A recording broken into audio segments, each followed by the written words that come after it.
Кыргыз саясатында кызмат тийгенге чейин кайсыл гана бийлик болбосун оппозиция болуп чыга келгендер четтен саналат.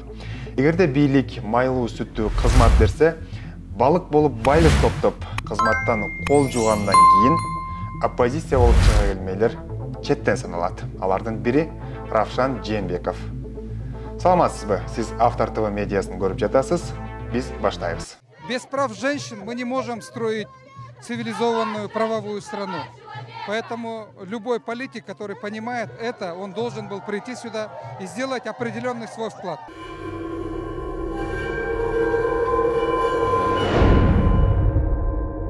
Равшан Жээнбеков мамлекеттик кызматта турганда кайратып деле иш жасабаган. Сүйлөсө демократия, адам укуктарын оозунан түшүрбөгөн. Ал эми депутат болуп турганда кайратып деле мыйзам жазбаган. А бирок кызматтан кетсе эле дароо митингдерден башы чыкпай, мамлекетке зыяндан башка пайдасы тийген эмес. Менин сөзүм курулай болуп калбас үчүн сөз башынан болсун. Aka ketib qal, aldin yo'tay. Endi shu uchun qilma, ketib qalg'indi. Hozir tutilar, ketib qalg'indi.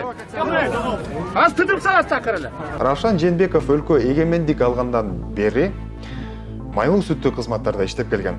90-жылдардан кийин Тышкы иштер министрлигинде, андан кийин президенттин аппаратында, кала берсе президенттин жардамчысы да болуп иштеген.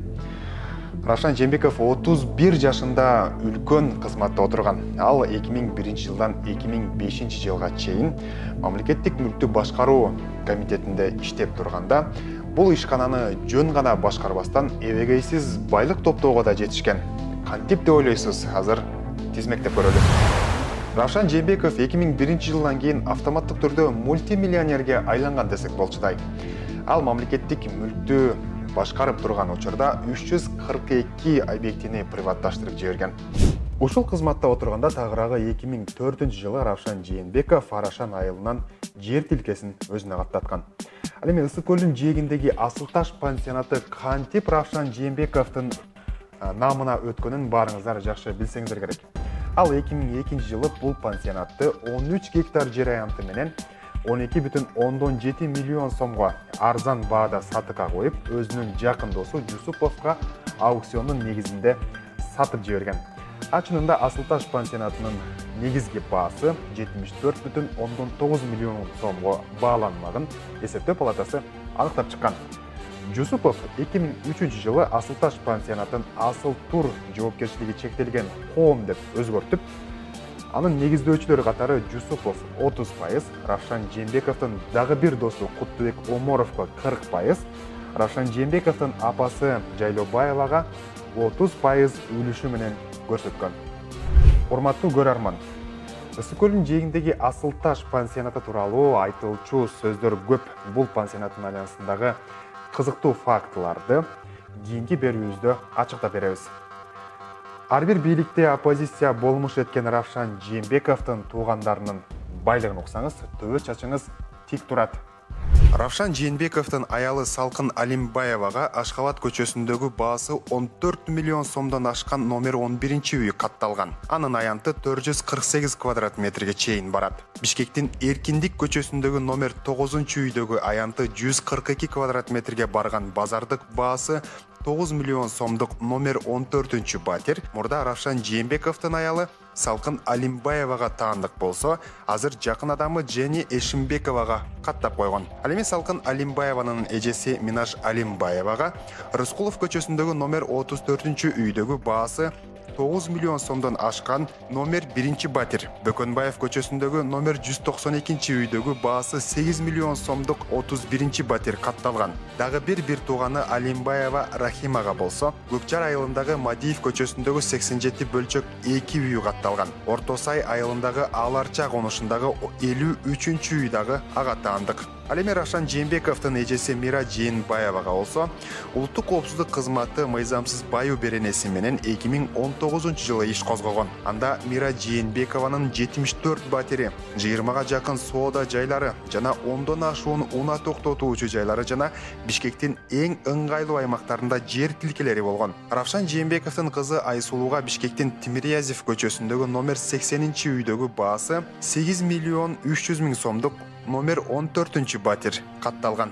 Асылташ пансионатында 30% үлүшү бар Куттубек Омаровго Пушкин көчөсүндө жайгашкан номер 75 имаратта жайгашкан баасы 14 миллион сомдук Сохо кафеси катталган. Ал эми анын эжеси Гүлбагида Омаровага Жээнбековдун Туңгуч Кичи районунун баасы 7 миллион сомдук номер 81-үйдөгү май коюучу жай. Асанбай Кичи районундагы номер 28-үйдөгү баасы 7 миллион сомдук номер 1-батир. Мындан сырткары Пожарский көчөсүндөгү номер 57-үйдөгү жалпы баасы 9 миллион сомдук номер 2, 3 жана 5 болуп 3 батир жазылган. Равшан Жээнбековдун бизнесте өнөктөшү Талим Дост Мухаммед Нур Мухаммедке анын Байтик Батыр көчөсүндөгү номер 3-үйдөгү баасы 11 миллион сомдук 28 батир катталган.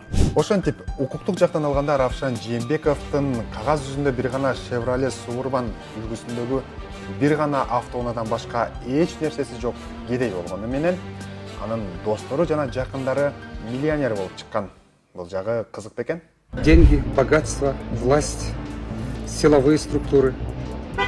Я не могу с тобой конкурировать. Акаевдин убагында эбегейсиз байлык топтоого жетишкен Равшан Жээнбеков Бакиев президент болгондо да жумшак креслодон кургалган эмес. Ал 2006 жылдары Кыргызстандын Малайзиядагы толук кандуу жана ыйгарым укуктуу элчиси болуп, кызматтан кол жуугандан кийин адатынча автоматтык түрдө оппозицияга өтүп, бийликти сынга алууну адатка айландырат.